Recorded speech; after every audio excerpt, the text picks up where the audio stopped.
Welcome to Mysterious Goings On. We're going to get right to the show after these messages. Hi, this is Priyanka Lalwani, composer of the film The Strange Guest.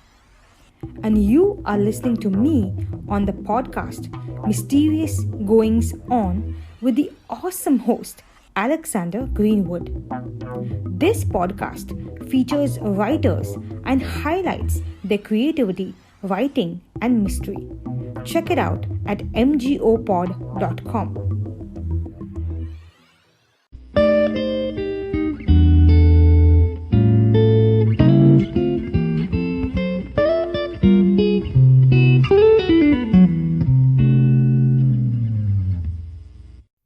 The psychological thriller is a popular subgenre of the thriller genre, and I think people must love it. I've written a little bit of it myself. Regular listeners will know that. And I'm always excited to speak to a fellow traveler when it comes to psychological thrillers. I love to hear other writers tell me how they delve into the psychology of their characters as well as the thrills and the plot and everything else. So that's why we're excited to have Henya Drescher with us today. She comes from a rich cultural background. Born in France to Polish parents, she was raised in Israel and came to America at an early age. She's always wanted to write novels, and now with Stolen Truth, it has become a reality. She has short stories published in numerous magazines, and she's a regular contributor to Medium.com. And when she's not absorbed in writing her third novel and spending too much time on the computer, her passions include lifting weights, spinning, and cultivating her large garden. She and her husband live in New York City, and she right now is living in your earbuds as she is joining us on Mysterious Goings On. Welcome, Henya Drescher. What a wonderful intro, Alex. Thank you very much for having me with you. It's my pleasure. Yes, I'm looking forward to talking with you. I'm looking forward to speaking with you as well, Henya. Has it always been psychological thrillers for you? Yes, something about wanting to know and understand people and understanding where they come from, what makes them tick. It's just something that sort of segues me into writing psychological thriller, because as it says psychological thriller, so you get into your characters' minds, and this is what I like to do. Have you written anything that's not specifically of that genre? And the reason I'm asking is I'd love to compare your experience as a writer trying to write, let's say, suspense versus psychological thriller.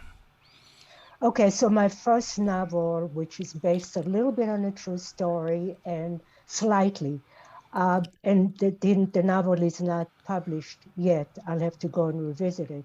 But it's not a thriller, since it's based on a true story. It's about a woman back in the 70s who wanted to become, needed to make a lot of money, and she didn't have any skills. So she ends up down west, and she becomes a coal miner. And in the 70s, becoming a coal miner was not a pretty thing to do, because men did not welcome her with open arms and say, we love you, kisses and hugs, and we're going to teach you. Actually, they tried to kill her along the way. They planted a bomb. Everybody got out of there. They didn't tell her. And somehow she got out of there by her skin and her teeth and whatever you call it. And she has a relationship with a woman. She falls in love with a woman.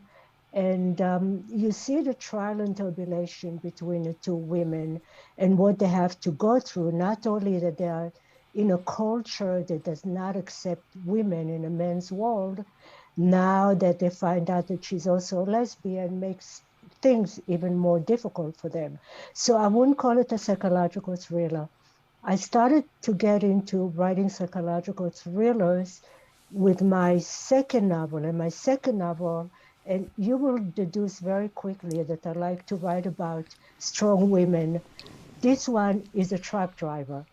So she drives across country to deliver a shipment to Las Vegas. Along the way, she gets hijacked by a Muslim who has his own vendetta to take care of.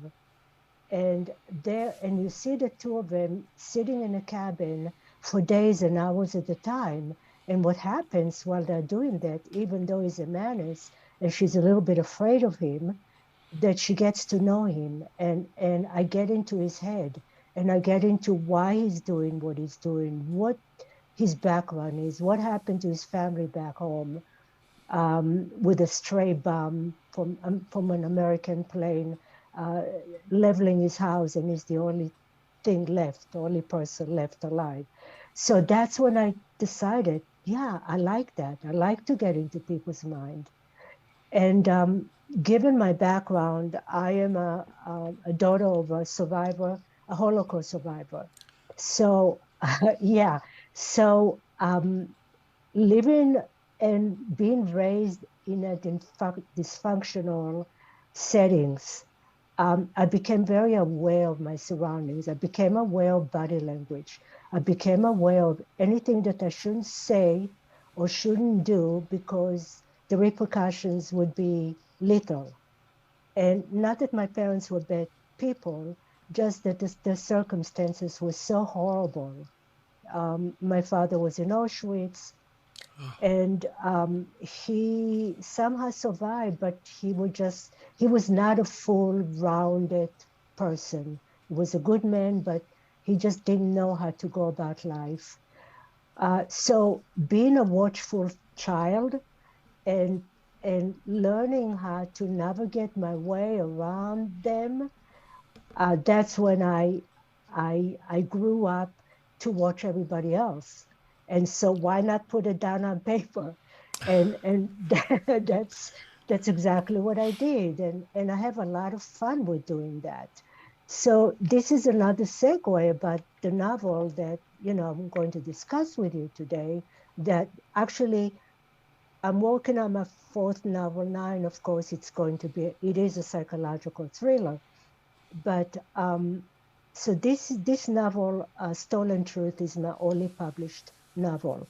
I do write, as I told you, I do write short stories, Yeah. and I write articles, and most of my articles are political material, stuff that I cannot talk to my friends about, stuff that I cannot voice, because we pretty much all stunted in one way or another. I'm not going to get political here. So I find that this is an outlet for me in the most gentle way possible without pointing fingers, is to bring my point across and tell people to look at things from a different direction. It is not black and white. There are a lot of gray shades. Why not look at the gray shades? Why not expand your horizon and read more and form your own opinion, and don't listen to one television news. Read and watch and listen and talk and listen and listen and listen and listen. Listening, I find, is my best material because this is how I get to know people. I'm not a talker, although you would never know, by the way. So actually, I'm talking about my favorite subject, so I can pretty much let myself go loose. So going Absolutely. back, yes, yes. So going back to my novel, my published novel is actually about a woman who tells us that she wakes up and her husband and a baby, a 6 days old baby, disappeared. So when she calls the police and they come to the house, they look around and they say, it looks like nobody else lived here but you. There are no clothes, no baby furniture, no baby clothing, no pictures, no birth certificate, no marriage license. We can help you. And so she's desperate. She turns to her family. They don't believe her either, given that years earlier she suffered from a false pregnancy. She believed that she was pregnant. So why should we believe you now? Something is wrong. You need to find help, go to a psychiatrist, talk to somebody about it. So left abandoned like this, she takes it upon herself to go to look for her baby and a husband. But all along throughout the journey, we don't really know whether to believe or not. So we actually following an unreliable narrator. Is she right? Is she psychotic? Is she delusional?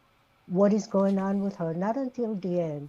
So this is what I like about psychological thriller, where you take that invisible thread and you pull your readers along with you slowly, slowly, slowly, and the tension gets higher and higher until there's got to be a release somewhere, but you have to get to the end to find out what that release is.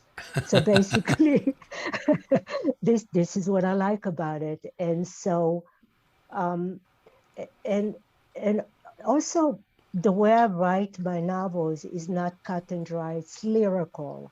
The language itself is lyrical. So I like to paint pictures as opposed to writing pictures. So I paint them.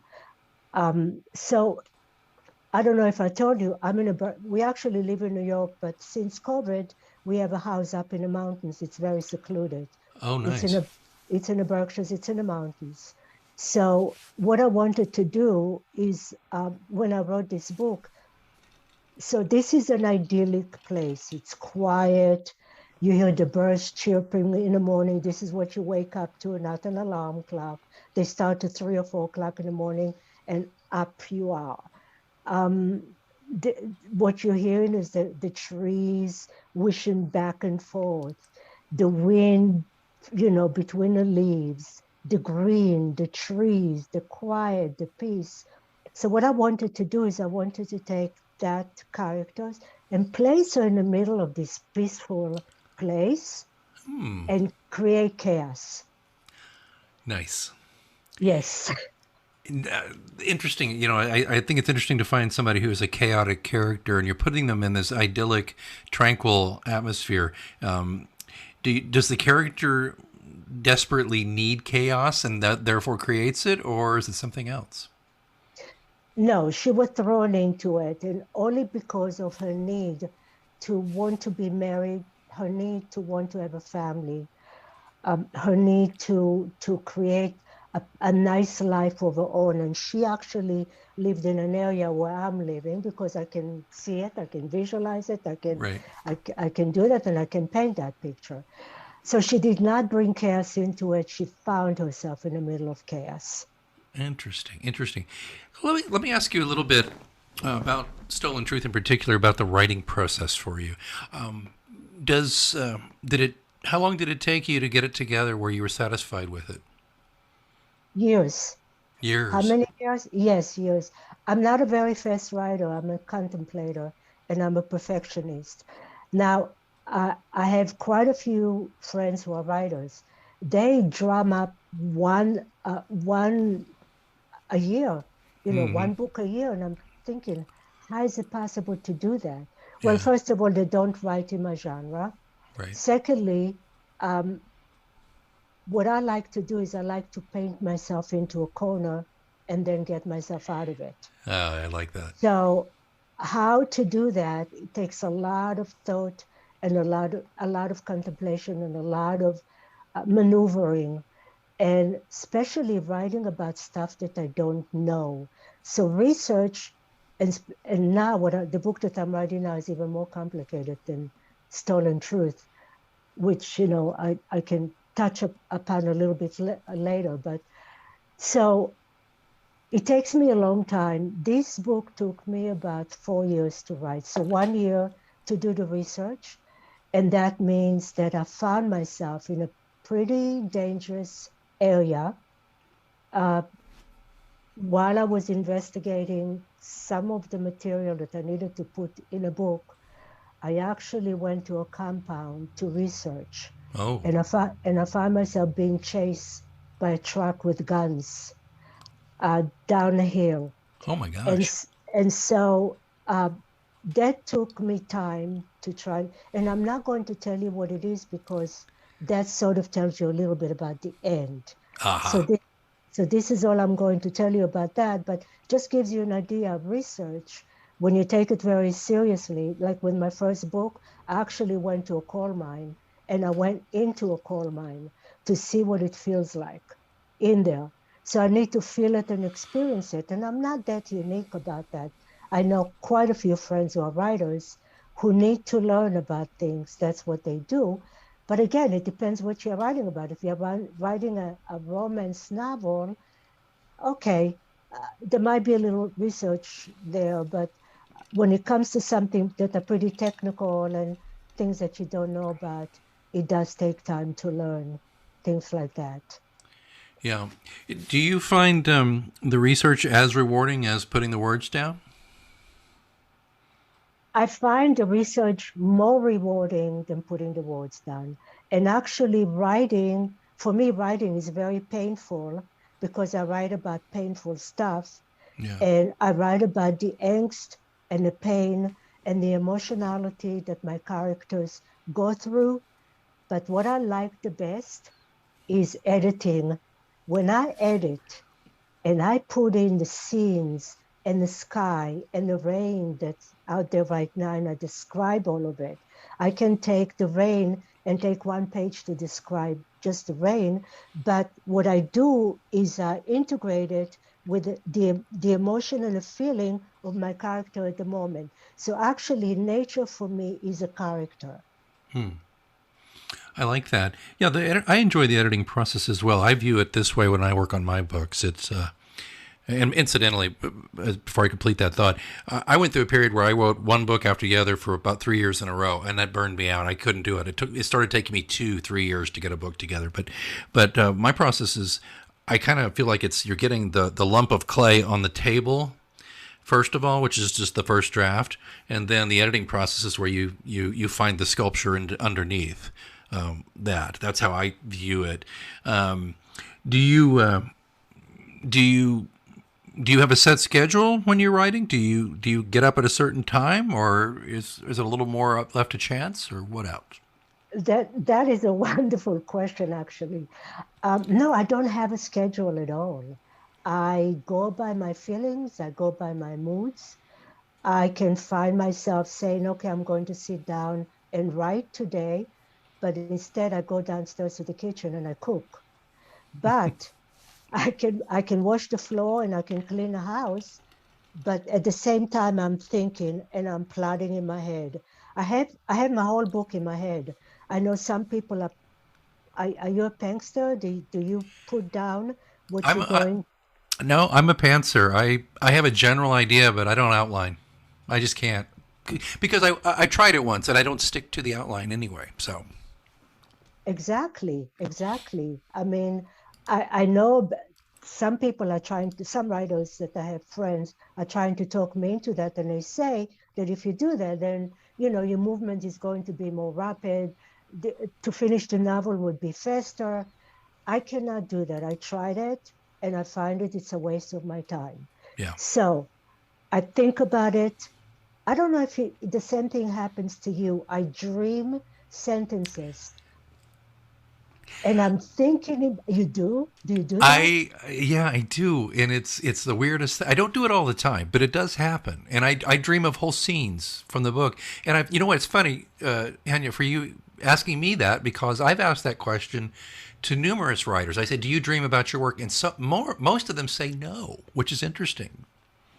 And you know what happens? I wake up in the morning and I say, wow, I wish I could write that well.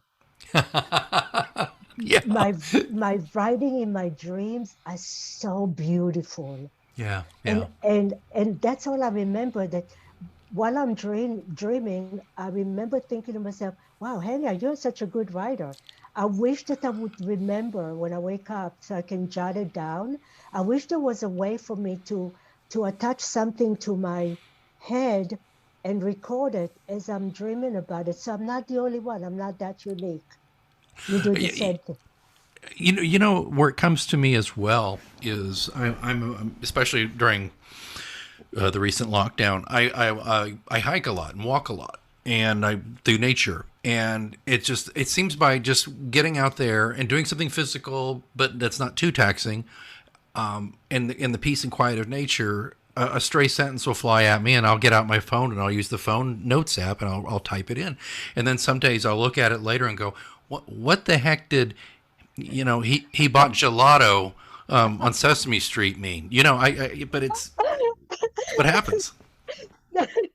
That's so funny. Yes, hiking and walking and doing some stuff that does not really involve your mind frees you and opens up, all the blockage that Yeah. most of us have a lot of the times.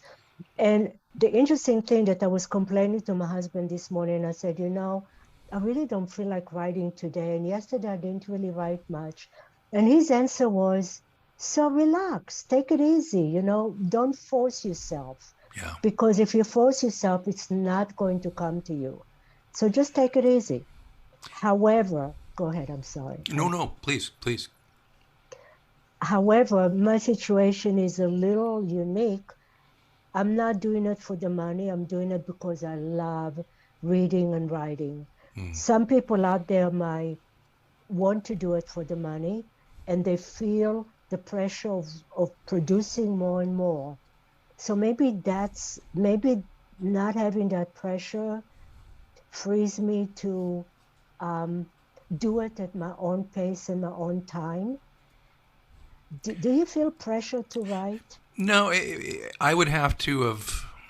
I mean, writing is not my full time job, nor is podcasting. I have a day job. I'm a consultant and a contractor. So the way I look at it, the money's is nice. It's like a bonus, though. Because when I write a book, I get to express myself and do what I love to do. And then if I sell a few, it's very nice because, let's take the family out to a nice dinner, or, reinvest it and do some advertising and try to make more money. But yeah, to answer your question in a roundabout way, no, I would very much love to have enough skin in the game, so to speak, where money became an issue, if that makes sense. If I had ever made it to any kind of a bestseller list where there was some actual money being made, I think I would feel pressure with each succeeding book, because I'd be like, wow, this book was a bestseller, or a top seller at least, and now this new one's got to be too. Does that make sense? Yes, it makes a lot of sense. And while you are talking, I'm thinking about, all of us talk about the 1% rich people how on top. The same thing with books. You get the same people who've been there for 20, 30, 40, whatever, how many years, that they are the ones who get the recognition. And for writers who are not known and don't have a name established yet, and I read an article the other day about that, the numbers are staggering. It's almost impossible. And especially after COVID and during COVID, everybody wants to become a writer. Yeah. You have, I think, something like, correct me if I'm wrong, if I remember correctly, maybe 1 million books are being submitted a week. Oh my goodness. I mean, so many. And that's why a lot of people are self-publishing, but it's just like swimming against the tide. So with that, with that in mind, and also I'm not too keen on promoting myself. I don't like doing that. I'd rather, it's wonderful talking to you. It's really great. I made a face at Henya. It's like, oh, really? That's why I corrected myself very quickly. I'm actually enjoying this a lot. You're wonderful. Thank you. I feel very comfortable with you. I'm talking about going on the internet every day and saying, look at me, look at my book. Yeah. My book is wonderful. And then 1,000, 2,000, 3,000 people are doing it at the same time. Yeah. It's like dropping a needle into a haystack and then going to look for it. It's impossible. So I try to not pressure myself and just enjoy the process. I started looking at your books. Actually, I ordered one of your books. I forget which one, because I looked at your your website. Sure. So Thank I'm you. looking forward to reading it. Thank you. So Thank you. how many books you have now that you've written? There's the eighth one of my mystery series comes out on Halloween of this year. And I've also written a couple of ebooks, and I co-wrote with, well, technically co-wrote with my deceased grandfather. He wrote Westerns. He was a traditionally published Western writer for 50 years. I took one of his last manuscripts that didn't get published and finished it for him. And so I guess you could say I've got 9 actual books and then a couple of ebooks that are, nonfiction stuff. So I've got a few things out there, and I appreciate Wow. again you picking something up. I hope you like it. Yes, yes, and absolutely. So you write in a genre that is very similar to mine. Yes. Yeah. And Yes. there are overtones, Henya, in mine. As a matter of fact, because my lead character in my series has a very well, I won't give it away too much, but he has a very much an ongoing dialogue with himself, and so there's a lot of psychology in there in these books as well. But they're not nearly up to snuff to call them psychological thrillers. I just call them flat out mystery thrillers. Yeah, so my genre is a subgenre, obviously, so but what I like about psychological thrillers that they engage the intellect, Yes. literally engage the intellect. And so as an author, I go out there and uh, I I introduce characters and I build my characters to a crescendo that uh, with clues. Of course, you put clues in there Right. and just where to put them. And this is the toughest thing to do, is how much to put in, how many clues, and where to place them without giving away anything. Yeah. It's like, yeah, if you give your character a gun, you know that they have to use it. But Yeah. how many times I read a book that you give them a gun and they never shoot it? Yeah, that's that they'll think Chekhov's gun in a There you stage go. play. Yeah, if you have a gun, you better use it in the show, in the play, or in the book. Right. I agree. Yeah, that's interesting too. I the same thing. That's one thing I do enjoy about the process as well, is to go back and make sure that the clues are not too much. Like I know for a fact in one of my earlier books, I telegraphed so badly what was going to happen that people told me, well, the mystery wasn't such a big deal, but we liked the characters and it was fun. And I thought, okay. And that's when I realized, Tanya, that I'm much better at just putting, I think, okay, this is just my opinion, I'm much better at putting interesting characters into mysterious situations. And that's kind of how I write my books. So you, though, with the psychological thriller, it's a completely different outlook, because tell me if I'm right or wrong about this. I'm curious. I mean, a psychological thriller, it strikes me as there's not a lot of room for humor and lightness within those kind of stories. Or am I completely wrong about that? I find that I need to have some kind of a release where it's not all high tension. So what I do is I bring in a character who has a sense of humor. Nice. And what I like to do with that character, that it eggs and he keeps needling the main character in a way to bring certain things out of that character that otherwise wouldn't come out. Yeah. But the one thing that I don't like to do is include any sexual material in there. I will allude to it. And I like to leave enough for my audience attention. I mean, for them to try to use their own mind to build their own way of what it looks like. Right. So that kind of love making. So I like to do that. But the lightness comes in, not too heavy. So because otherwise it's too... And is your genre the same way, was very fast-paced? Yeah, Very, definitely. Yeah. Yeah, it has to move very fast, and the dialogue has to be punchy, and not "Good morning, how are you?" type of a thing. Yeah. Exactly. And mine are terribly dialogue heavy. I don't spend a great deal of time describing what people wear, or anything like that. I view my job as just keep the story moving, but I'm better at keeping the story moving through the words of the characters than I am through my narrative skills. But that's just me, you know. And I happen to agree with you. And I'm thinking because I belong to a critique group and for many, many years now. And with this book that I'm writing, they help me out and we help each other. And I keep saying, I don't know what she looks like. And I'm thinking, so what? You know how she behaves, you know how she feels. Every so often I say she takes her hair, curly hair, and she puts it back. So I do something minute Right. like that. Yeah. Since she's an intelligence officer that just got back from Afghanistan. So I dress her in, the kind of clothes that she comes back as a soldier. She still, behaves like a soldier. She still carries a gun. Yeah. So this is how I like for my readers to look at my characters through, how they behave.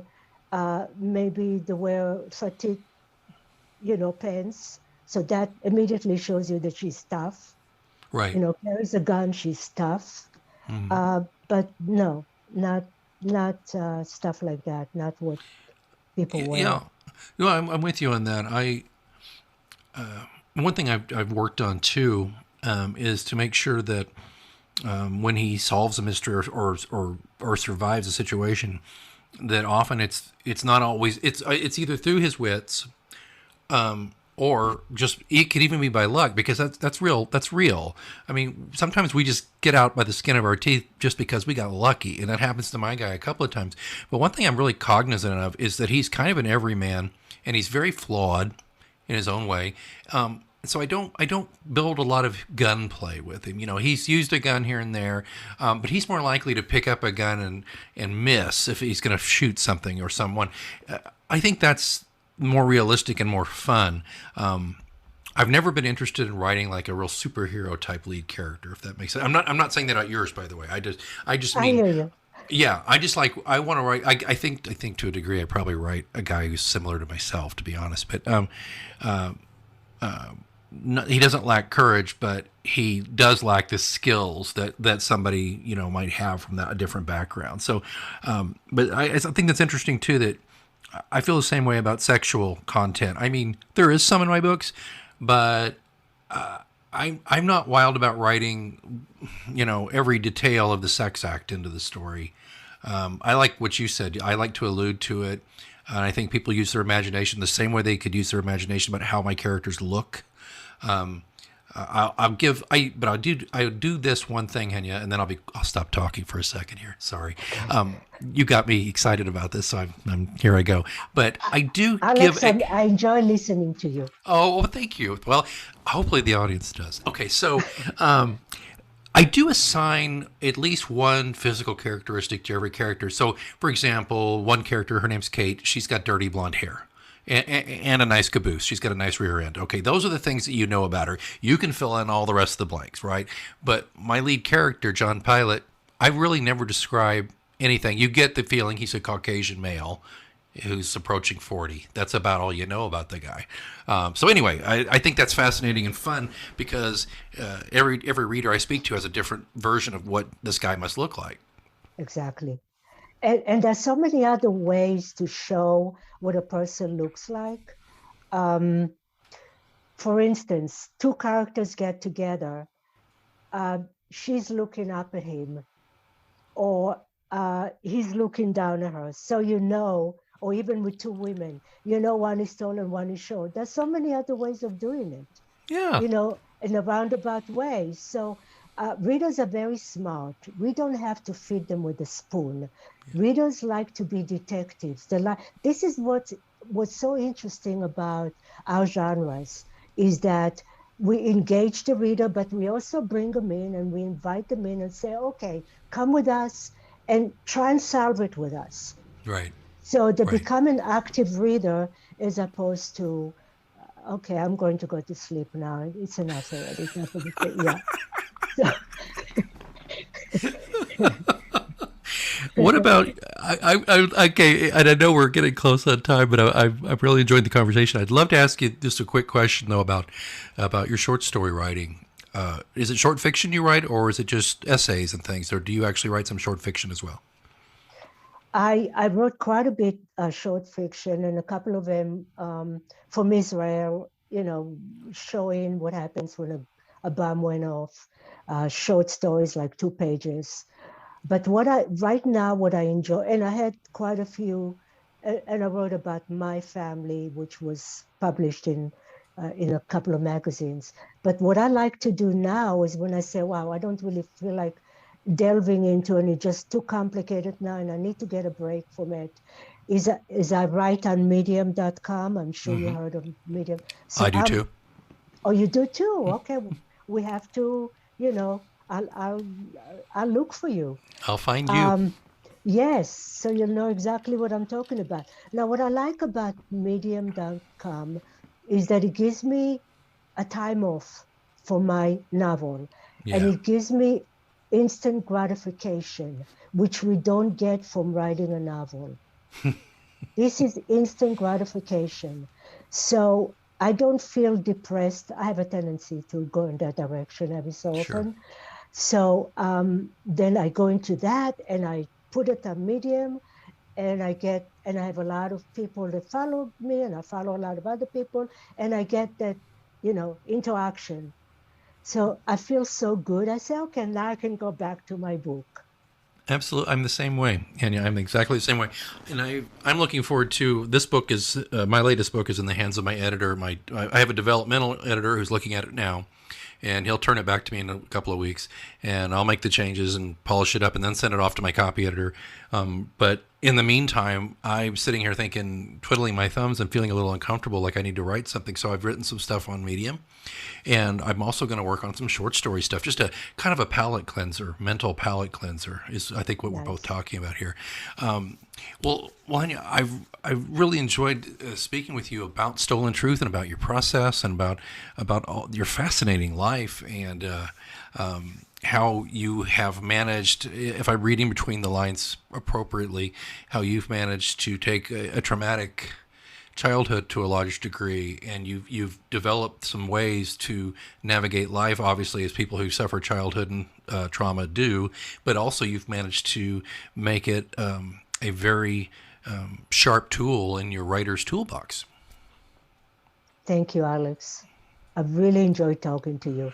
I've Truly. enjoyed speaking with you. Oh, thank you. Well, I'm so glad that you joined us in Stolen Truth. There'll be links in the show notes at mgopod.com. Henya, I didn't even ask you this. I'll put the link in the show notes, but it's henyadrescher.com, correct? Is that where we go? Yes, correct. Okay.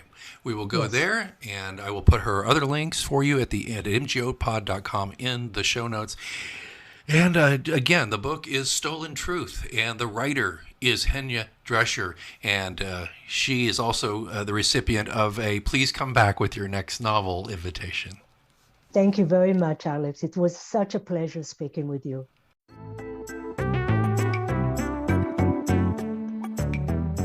You know, I love podcasting. I have since 2006, back when you had to use like a Dixie cup with string to make the thing work. And that's why I'm so excited that we recently moved Mysterious Goings On to Anchor FM to record our podcast. I gotta tell you, I don't regret it a bit. If you haven't heard about Anchor, it's the easiest way to make a podcast. Let me explain. First of all, it's free. There's creation tools that allow you to record and edit your podcast right from your phone or computer. Anchor will distribute your podcast for you so it can be heard on Spotify, Apple Podcasts, and many more. And you can make money from your podcast with no minimum listenership. It's everything you need to make a podcast all in one place. Not going to lie to you, when I first heard about Anchor, I was a little dubious because I've been doing it the hard way for so long. But I got to tell you, it's very easy. Use a Stripe account. Get sponsors. You're not paying monthly hosting fees. The sound quality is great. The distribution is phenomenal. Friends, download the free Anchor app today if you want to start your own podcast, or go to anchor.fm to get started. Remember, you heard it here first on Mysterious Goings On.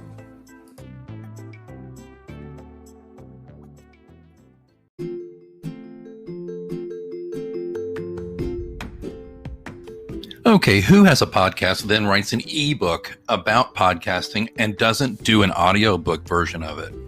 Well, not me. I've done that.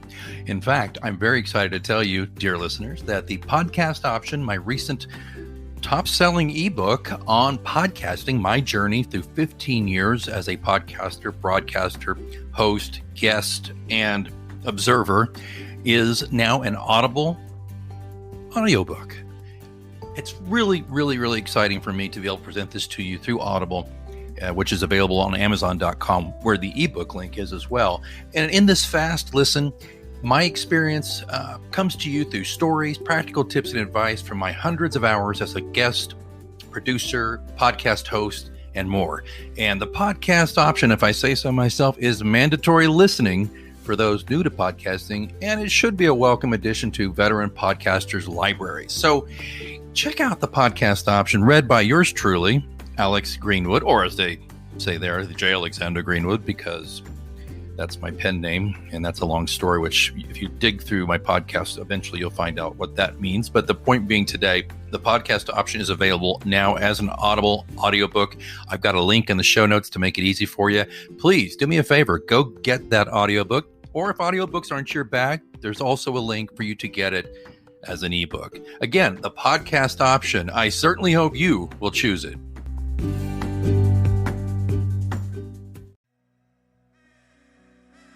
Thanks so much for listening to Mysterious Goings On. Don't forget we have a complete archive of all of our interviews, monologues, updates, live readings, dead readings. All of that stuff is available at mgopod.com.